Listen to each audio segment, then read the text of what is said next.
Y el pecado del mundo es que, engañados por el príncipe de este mundo a través de todas sus trampas y manipulaciones,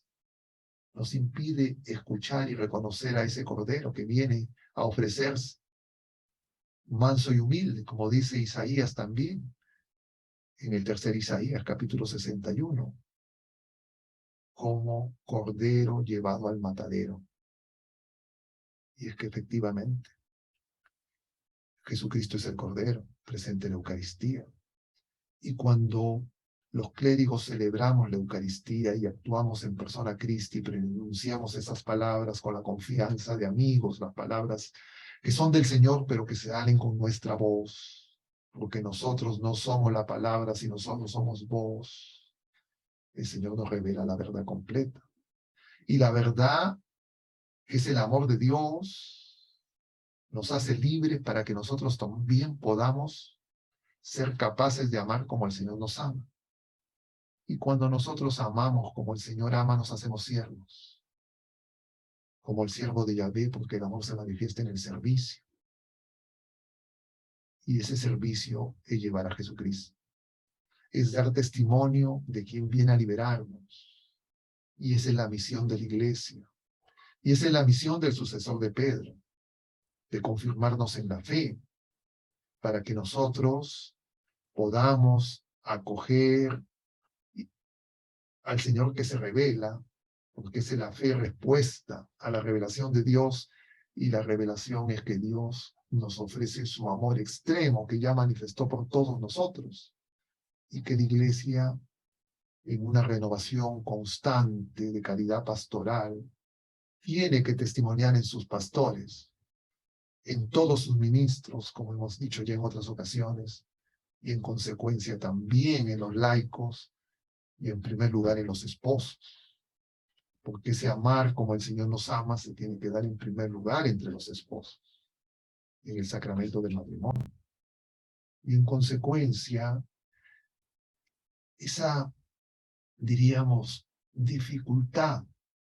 para vivir la caridad en la verdad, es decir, en Jesucristo, es consecuencia de esos engaños, de ese relativismo, donde ya no hay una verdad, sino sencillamente cada uno tiene su opinión,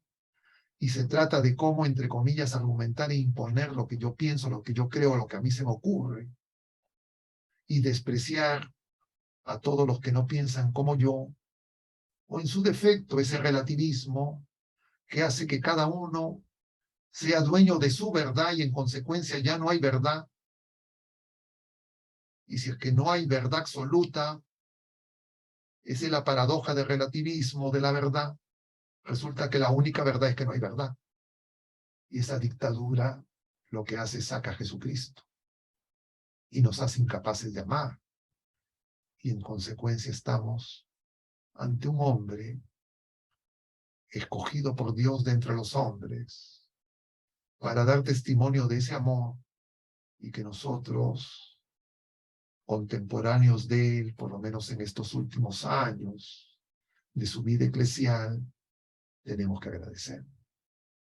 tenemos que conocer y tenemos que alimentarnos con sus enseñanzas que nos llevan a Jesucristo. Por eso, queridos hermanos, qué bueno es el Señor, que al iniciar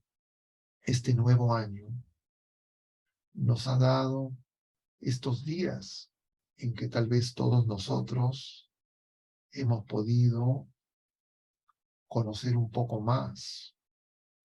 del magisterio del Papa Benedicto XVI y de su testimonio de oración en silencio, que ha ayudado y sostenido todos estos años a la Iglesia, a su labor dura, incomprendida como prefecto de la doctrina de la fe, y cómo a veces tenemos que esperar a que las personas partan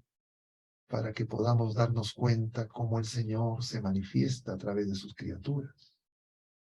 Pero simultáneamente tenemos que decir que se desatan también mentiras, el odio, que no se logra ser amainado ni siquiera con la muerte física, sino que muchas veces lo que quiere es que desaparezca las criaturas humanas,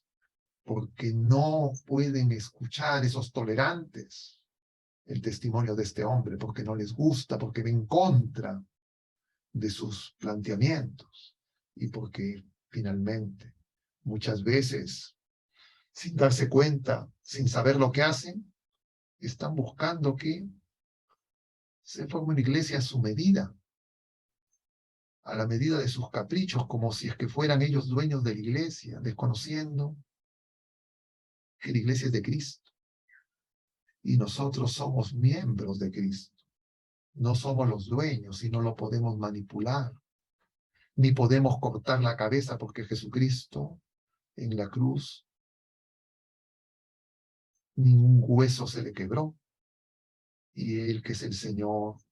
nacido manso y humilde en Belén, la casa del pan, donde se criaban los corderos para ofrecerse en sacrificio en el templo de Jerusalén, él sigue vivo en medio de nosotros.